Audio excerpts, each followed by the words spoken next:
My name is Nathan, and today we're going to be going over question number 2 of the Physics 457 practice midterm number 2. So this question is all about phasor analysis. So here we've got our phasor. So we've got 1 plus 2i times x hat plus 2y hat exponential of 4i 2x minus y plus pi t. Now, the reason I wrote this out again is because I want to start by going through what this is actually composed of. So we can see here that because there's no terms that aren't multiplied by a variable, so there's no constant terms in the exponent, that means that there's no phase information in here. So this ends up being our complex amplitude. And this is going to include not only our phase information, but also our amplitude information and our polarization. So this is kind of the key of parts A through B, and then, or A through C, pardon. And then this is our exponential. This tells us what direction it's moving in, and this will be more important for part D.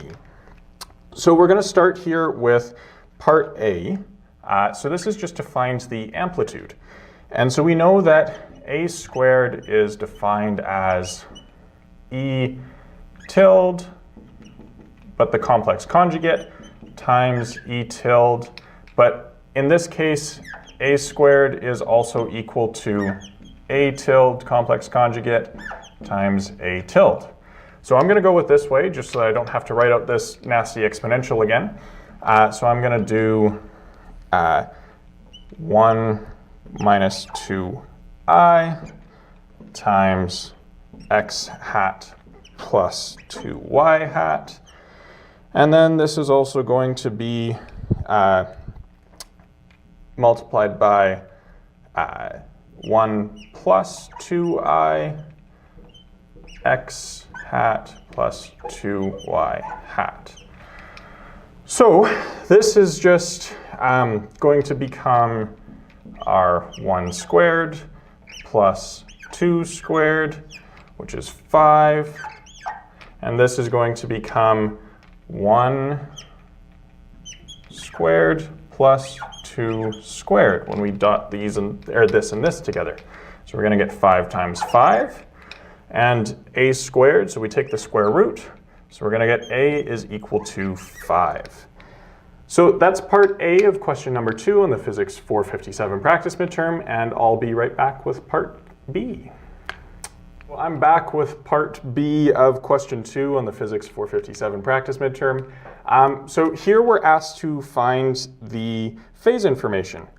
So we know that the phase of this exponential, this phasor here, is going to be found in A tilde. And we know that within A tilde, we can find that information right here. Oh, sorry for the squeak. So within this, we know that the complex part and the real part of this complex number is related to the phase by the expression tan inverse of the imaginary part of A tilde over the real part of A tilde.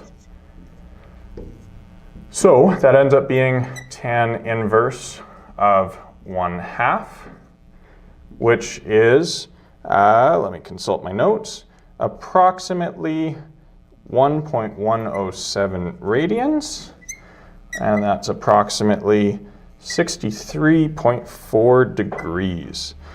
So that's how you find the phase of a phasor through this analysis of your A tilde. And I'll be right back with part 3 of this question. Hello, I'm back with part 3 of this question number 2 on the Physics 457 practice midterm. So for this one, we're finding the polarization of the wave, and the polarization comes from its vector components. So here we know that the vector components are only coming from this part of A tilde. So then we can then, by inspection, say that our direction of the wave is propagating in the 1, 2, 0 direction. So we're getting 1 from the x, 2 from the y, and nothing from the z. And that's part 3 of question 2, and I'll be right back with a nice pretty graph for part D. Hello, I'm back with part 4 of question number 2 on the Physics 457 practice midterm.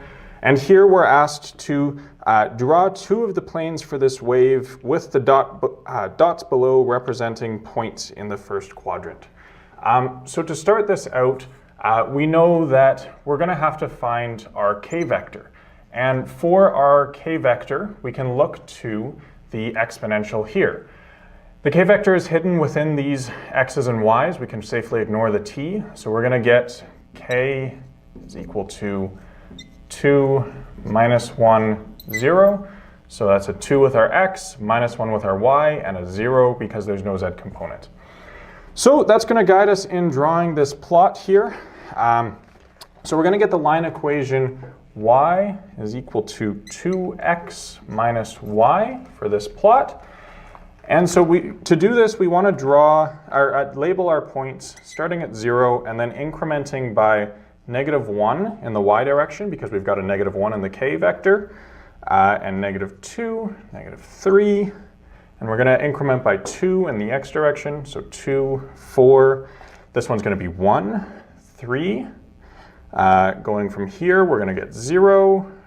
0 plus 2 is 2. -3 plus 2 is -1, and this one is going to be 1. So now what we want to do is we want to draw lines through dots that are labeled in the same way.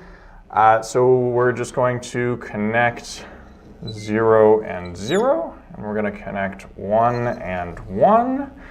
And that is our 2 planes for this wave. That's question number 2. I hope you followed along and saw how we could break down this phasor into the multiple components and get all this different information out of it. I'll see you again for question 3 on this physics practice midterm.